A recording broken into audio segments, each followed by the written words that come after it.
The vote and the awakening, the moment everything changed. Marcus Chen was elbow deep in a plasma conduit when the emergency broadcast cut through Lunar Station's comm system. The harsh static made him wince as he pulled his hands free from the maintenance panel, oil-stained fingers reaching for the volume control. What came next would change everything he thought he knew about humanity's place in the galaxy. The holographic display flickered to life, showing the imposing chambers of the Galactic Council. Row upon row of alien delegates filled the massive amphitheater, their various forms creating a tapestry of scales, fur, and biomechanical enhancements. At the center, Chancellor Vextel raised one of his 4 arms, calling for order with a voice that carried the weight of 1,000 worlds. Marcus had seen these broadcasts before. Usually, there were boring discussions about trade routes or mining rights in distant systems. This time felt different. The tension in the chamber was palpable, even through the transmission delay from the galactic core. The motion before us today concerns resource target Alpha 7, Chancellor Vextel announced, his translator rendering his words in mechanical standard. The planet designation humans call Earth. Marcus felt his stomach drop. He set down his tools and moved closer to the display, his heart beginning to race. Around him, other maintenance workers had stopped their tasks, drawn by the same horrible fascination. After extensive observation and analysis, the Chancellor continued, "Our xenobiological experts have concluded that the species inhabiting this world poses no strategic value to the galactic hegemony. They are primitive tool users, barely capable of sustaining orbital habitats. Their technology is crude, their social structures chaotic, and their military capabilities negligible." A murmur ran through the alien assembly. Marcus noticed that several delegates were nodding in agreement, while others seemed bored by the proceedings. None of them looked concerned about what they were discussing. They were talking about his species like livestock. However, Chancellor Vextel's voice rose. The planet itself contains significant deposits of rare elements essential to our continued expansion. Trilithium, crystallized energy matrices, and, most importantly, the quantum resonant materials found in their planetary core. Marcus knew what was coming next, but he couldn't tear himself away from the display. His hands were shaking now, and he realized he was holding his breath.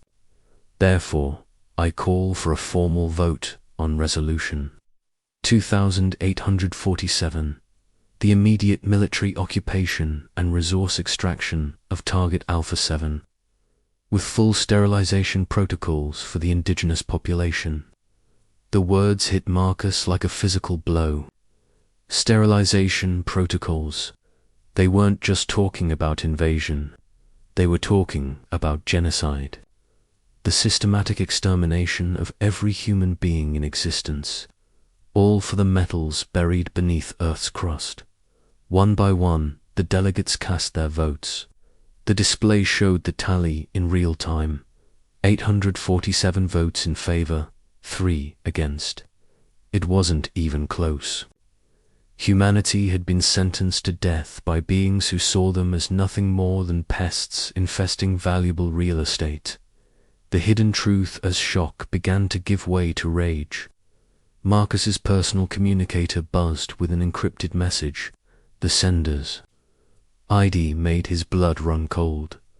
Alina Chen, his sister, had been declared dead 3 years ago, during a routine patrol accident near the Jupiter mining stations.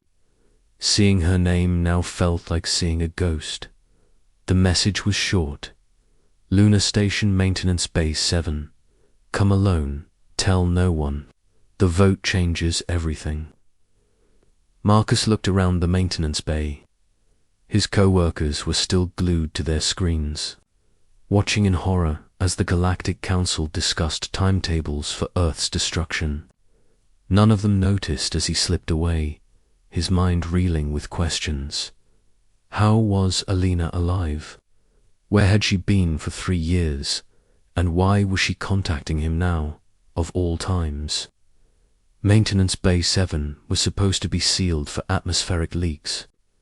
Marcus had filed the repair order himself 2 weeks ago, but when he reached the heavy blast doors, they slid open at his approach. The bay beyond was dark, lit only by the blue glow of active holographic displays. "Hello, Marcus." He spun around to find his sister stepping out of the shadows. Alina looked older, harder than he remembered. Her dark hair was cut military short, and she wore a black tactical suit he didn't recognize. But it was definitely her, alive and very much not dead. "Alina, how are you here?" "They told me you were killed in a lie," she said simply. "Unnecessary one. I've been working on something too important to risk exposure. But now that the Council has shown their hand, it's time." She gestured to the holographic displays surrounding them. Marcus gasped as he recognized what he was seeing. Detailed schematics of Earth's defense networks, orbital platforms he'd never heard of, and weapon systems that looked decades ahead of anything in the public databases. "I don't understand," Marcus said. "What is all this?" Elena's expression was grim. "This is Project Prometheus. Humanity's insurance policy against exactly what just happened in that council chamber." She activated another display, showing a timeline stretching back 50 years. "We've known this day was coming since first contact. Oh, the hegemony played nice at first, welcoming us as junior members of galactic civilization. But their surveillance networks, their economic pressure, their cultural advisors, it was all intelligence gathering." Marcus studied the timeline, seeing patterns he'd never noticed before. Trade agreements that seemed disadvantageous too. Earth scientific exchanges where humans shared more than they received. Migration policies that encouraged Earth's best minds to leave for other worlds. "They were bleeding us dry," Alina continued. "Slowly, carefully, preparing us for eventual harvest. The only question was when they'd decide we were more valuable dead than alive." Another display showed population centers across Earth, but not as Marcus knew them. These maps revealed hidden installations, underground complexes, and what looked like massive industrial facilities disguised as natural formations. "For 50 years, we've been preparing. Not just our governments, that would have been too obvious. This goes deeper. Engineers, scientists, military personnel, even maintenance workers like you. All of us recruited, trained, and positioned for the day when humanity would have to fight for its survival." Marcus felt a chill run down his spine. "Me, I'm just a maintenance tech. I fix plasma conduits and atmospheric recyclers." Alina smiled for the first time since he'd arrived. "You fix plasma conduits on Lunar Station, which gives you access to the primary communication array. You understand the station's power grid better than anyone else on board. And you've been filing repair orders that have gradually modified key systems without anyone noticing." The implications hit him like a thunderbolt. "The modifications I've been making were part of Project Prometheus from the beginning. Lunar Station isn't just a mining facility, Marcus. It's a military command post disguised as civilian infrastructure. And in about 6 hours, when the hegemony fleet arrives, expecting to find a defenseless colony, they're going to get the surprise of their lives." When the hunters became the hunted commander, Zethkar studied the tactical display with satisfaction. The human colony on Luna was exactly what the intelligence reports had promised. A ramshackle collection of mining equipment and habitation modules, defended by nothing more than basic meteor shields and a handful of patrol craft. the perfect target for the hegemony's newest recruits to cut their teeth on actual combat. Signaled the fleet, he ordered his communications officer. All ships maintain formation. We'll demonstrate proper orbital bombardment technique before moving on to the primary target. Zethkar had requested this assignment specifically. Rising through the hegemony's military ranks required combat experience, and the upcoming human extermination campaign offered plenty of opportunities for advancement. The species was primitive enough to provide training value without posing any real threat. His tactical officer looked up from her console.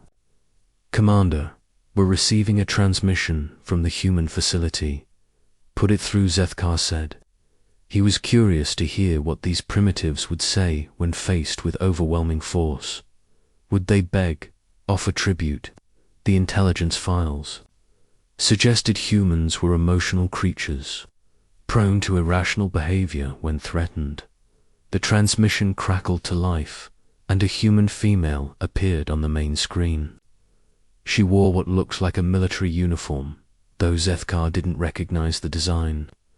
Her expression was calm, almost serene. "I am Colonel Elena Chen, commanding Lunar Defense Station," she said.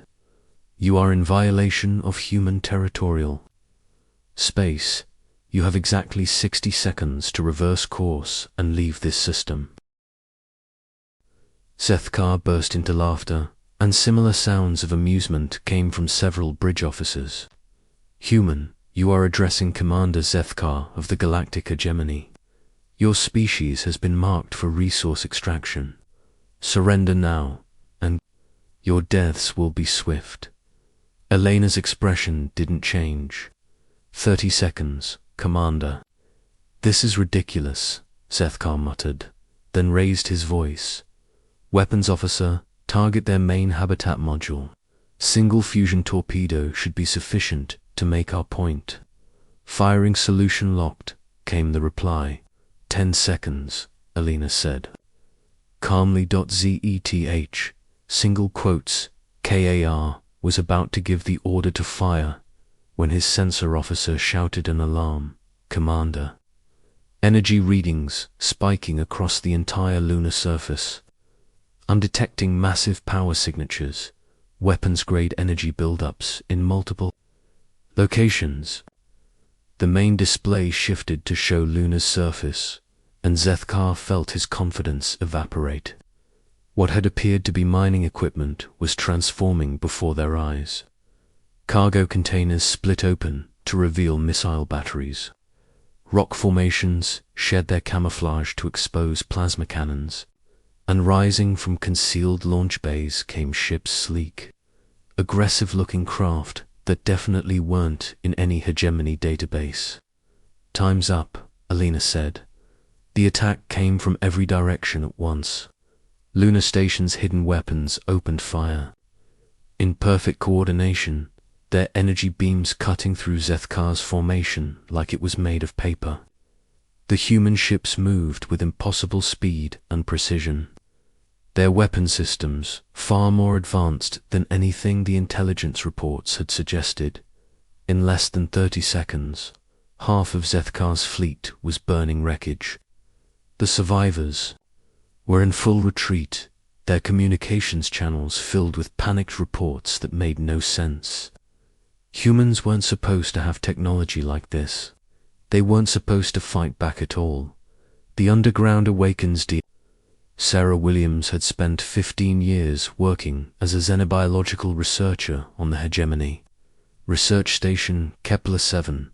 To her alien colleagues, she was exactly what she appeared to be, a quiet human scientist, grateful for the opportunity to study off-world life forms. They had no idea that every day, for 15 years, she had been systematically compromising their most sensitive research projects. The coded message reached her through the station's mundane maintenance reports. Prometheus is active phase 2 initiated. Sarah closed her laboratory and made her way to the station's central computer core. Her security clearance, earned through years of patient work and careful relationship building, gave her access to systems that would normally be off-limits to any non-hegemony species. She inserted a data crystal into the primary interface and watched as 15 years of preparation began to unfold. The virus she'd been developing wasn't designed to destroy the hegemony's networks. That would have been too obvious.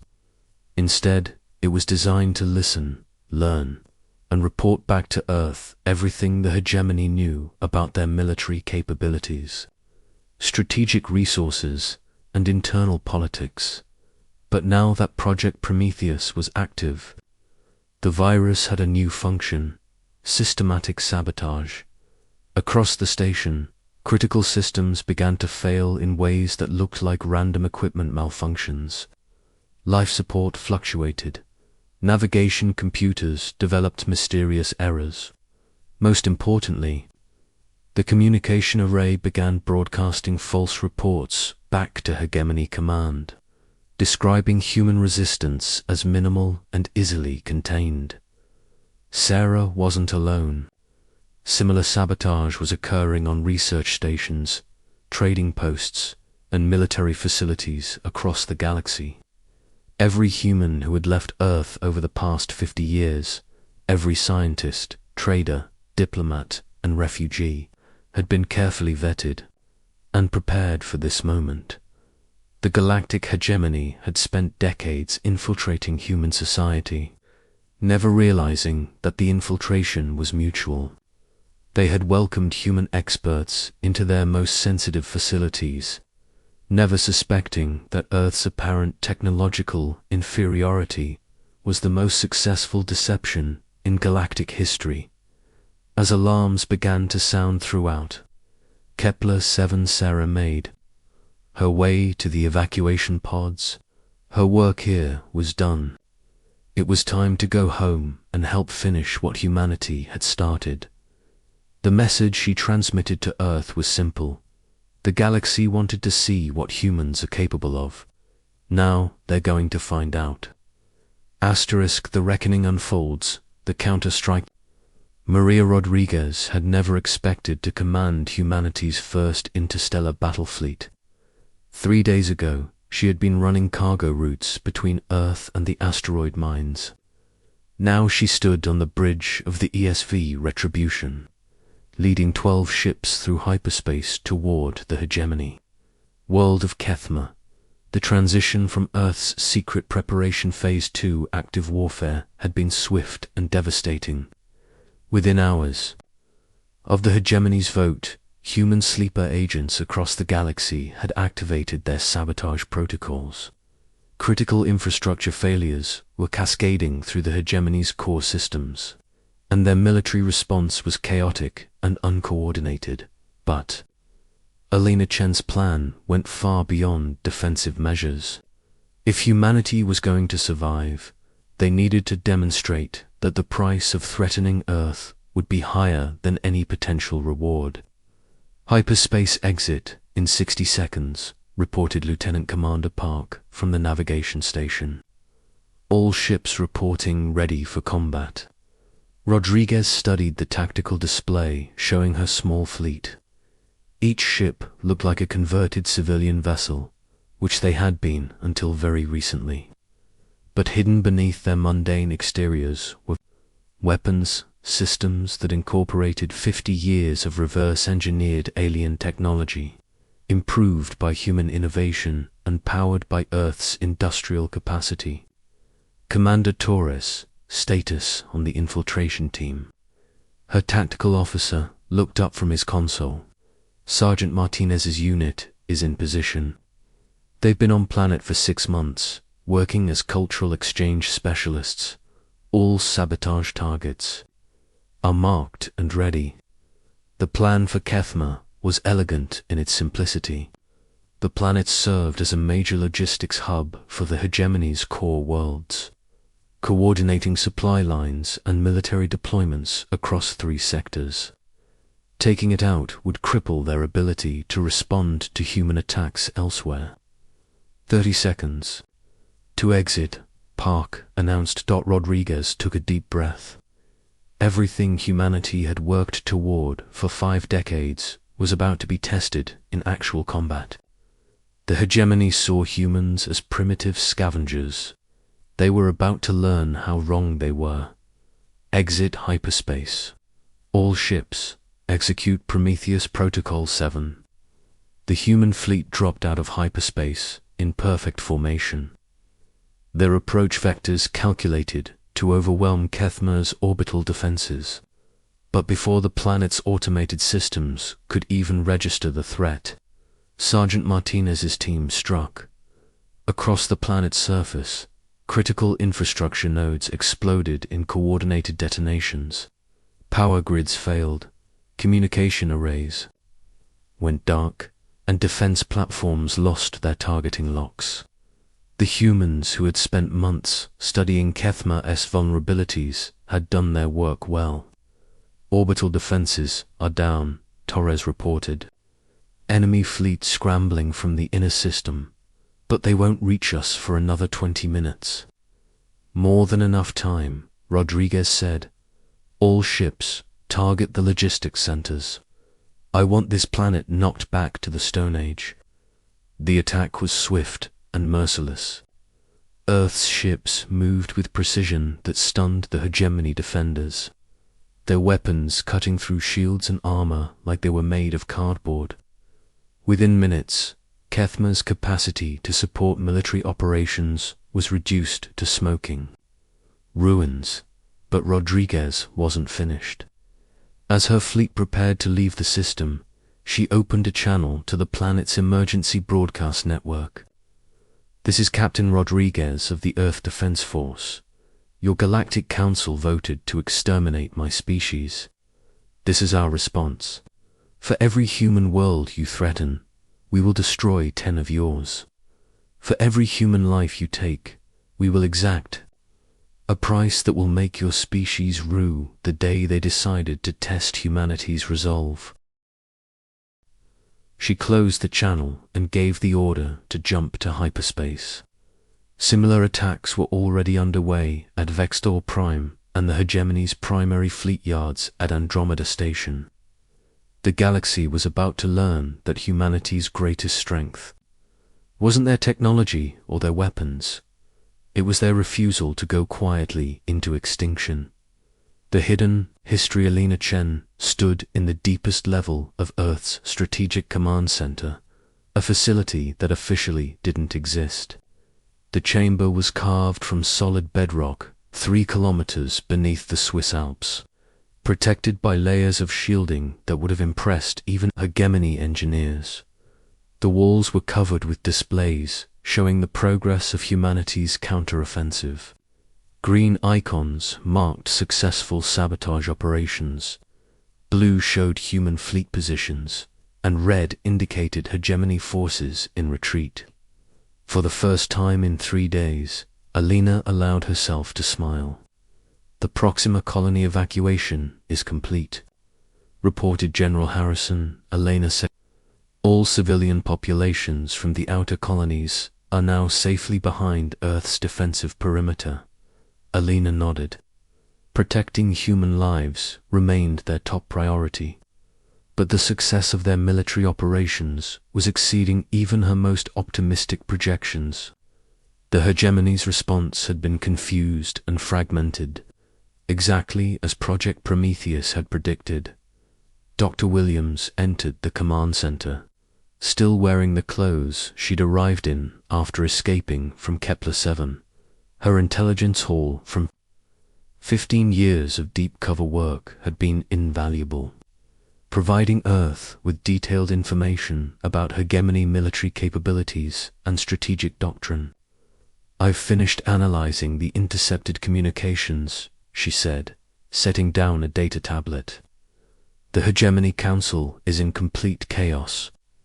3 member species are already calling for a ceasefire, and at least 2 others are considering withdrawing from the alliance entirely. Alina studied the intelligence report. The psychological impact of humanity's response was proving even more effective than their military strikes. The hegemony had built their entire civilization on the assumption that they were the galaxy's apex predators. The revelation that a supposedly primitive species could threaten their core worlds was shaking their empire to its foundations. "There's something else," Dr. Williams continued. "I found references in their deep archives to something called the predecessor war. It happened about 10,000 years ago, and the records are heavily classified, but what I could access is ... disturbing." She activated a holographic display showing fragmentary records and archaeological data. The hegemony fought a war against a species they call the Ancient Ones. According to these files, this enemy was incredibly adaptable, used guerrilla tactics, and had an almost supernatural ability to reverse engineer captured technology. Alina frowned. "What happened to them?" "That's the thing. The records are inconsistent. Some suggest they were wiped out. Others imply they disappeared or went into hiding. But there are references to seed worlds and sleeper populations that were never found." The implications sent a chill through Elena's mind. "You think humans are descended from these predecessor species? It would explain a lot," Dr. Williams said. "Our rapid technological development, our adaptability, our instinctive understanding of guerrilla warfare. What if Earth wasn't just another world the hegemony discovered? What if it was a prison planet designed to contain the survivors of their greatest enemy?" Alina looked at the displays showing humanity's military victories across the galaxy. If Dr. Williams was right, then the hegemony hadn't just made a strategic mistake. They had awakened something that their ancestors had spent millennia trying to destroy. "How long before they figure this out?" Alina asked. "If they haven't already, soon. The tactical patterns we're using, the technology we've developed, it's all eerily similar to what's described in the predecessor war archives." Alina made a decision that would define humanity's future. "Then we need to finish this before they can coordinate a proper response. General Harrison, initiate Operation Ragnarok." Harrison's expression was grim. "Ma'am, that's a direct assault on the hegemony council chambers. The casualties could be enormous. If we don't end this now, there won't be any humans left to worry."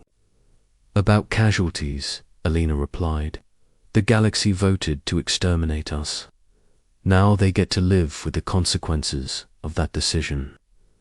The final confrontation commander, Zethkar, had managed to keep his command after the disaster at Luna Station, largely because most of the hegemony's senior officers were dead or missing. The human counteroffensive had been unlike anything in recorded galactic history, combining tactical brilliance with technological superiority that shouldn't have been possible. Now he stood in the emergency command center on Hegemony Prime, watching as human forces approached the galactic capital itself. The fleet emerging from hyperspace was massive, at least 200 ships, all of them bristling with weapons that could punch through any defense the hegemony could muster. "Sir," his communications officer said, "we're receiving a transmission from the human fleet." Zethkar straightened his uniform and tried to project confidence he didn't feel. "Put it through." The face that appeared on the screen was that of a human female he didn't recognize. She wore the same black tactical uniform that the Lunar Station commander had worn, but her insignia marked her as someone of far higher rank. "I am Alina Chen, Supreme Commander of Earth's Defense Forces," she said. "I am here to accept the Galactic Council's surrender." Surrender. Zethkar couldn't hide his shock. "Human, you may have won a few battles, but you cannot possibly believe, Commander." Alina interrupted. 3 hours ago, human forces occupied the hegemony shipyards at Vega Prime. 2 hours ago, we seized control of your primary communication.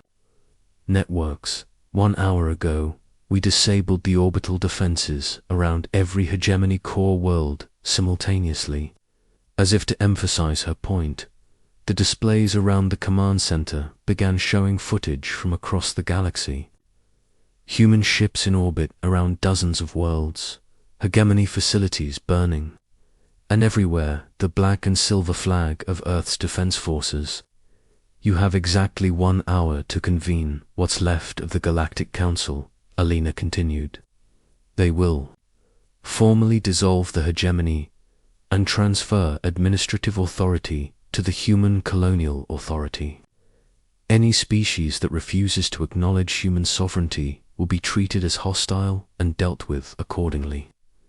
Zethkar felt his legs give out. The chair behind him caught him as he sank down, overwhelmed by the scope of what had happened. In less than a week, the galaxy's dominant power had been completely dismantled by a species they had dismissed as primitive scavengers. "This is impossible," he whispered. Elena's expression softened slightly. "Commander, your people made the same mistake that every predator species eventually makes. You assumed that because we looked weak, we were weak. You forgot that the most dangerous creatures are often the ones that don't look dangerous at all."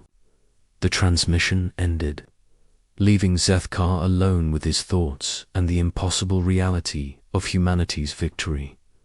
The new galactic order. Marcus. Chen stood on the observation deck of Lunar Station, looking out at Earth rising over the lunar horizon. The blue marble of his homeworld looked the same as it always had, but everything else had changed. Humanity was no longer a junior species struggling for recognition in galactic society. They were the galaxy's new rulers. Alina had returned from the hegemony capital with the formal surrender documents signed by the remaining council members.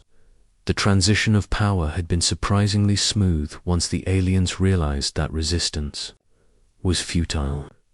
Most species seemed almost relieved to be free of the hegemony's authoritarian rule. "Strange how things work out," Alina said, joining him at the observation window. "A week ago, they voted to exterminate us. Now they're begging for the privilege of serving under human administration." Marcus nodded, still trying to process everything that had happened. "Do you think Dr. Williams was right about us being descendants of this predecessor species?" Alina shrugged. "Does it matter? We are what we are, and we've proven what we're capable of. Whether that's because of our genetics or our character is less important than what we do with the power we've gained." A new display activated, showing representatives from dozens of species requesting meetings with the human colonial authority. Trade proposals, alliance offers, and requests for protection from the chaos left in the hegemony's wake. "The irony is perfect," Alina continued. "They wanted to harvest our resources and eliminate our people.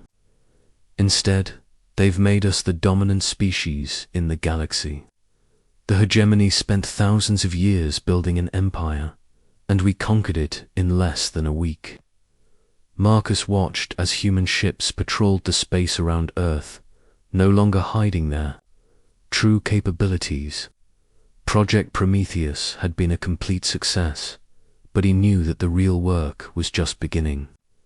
Ruling a galaxy was going to be far more complicated than conquering it. "What happens now?" he asked. Elena's smile was cold and determined. "Now we make sure that no species ever again makes the mistake of underestimating humanity. We're going to build something better than the hegemony ever was, but we're going to do it on our terms." She turned away from the window, her expression becoming businesslike again. The galaxy wanted to see what humans are truly capable of. They voted for war, and war is what they got. But they didn't get the war they expected. Marcus understood. The aliens had expected a quick extermination campaign against a helpless species. Instead, They had triggered their own destruction and humanity's rise to galactic dominance. The vote to invade. Earth hadn't started a war. It had started humanity's judgment of the galaxy itself, and that judgment had been swift, decisive, and utterly final. In the end, the species that had dismissed humans as primitive scavengers learned the hardest lesson of all, the most dangerous. Predator is the one you never see coming. Earth had hidden in plain sight for 50 years, waiting for exactly this moment. The galaxy had voted to destroy humanity. Humanity had voted to inherit the galaxy, and unlike the Galactic Council's decision, humanity's vote had been unanimous. Asterisk.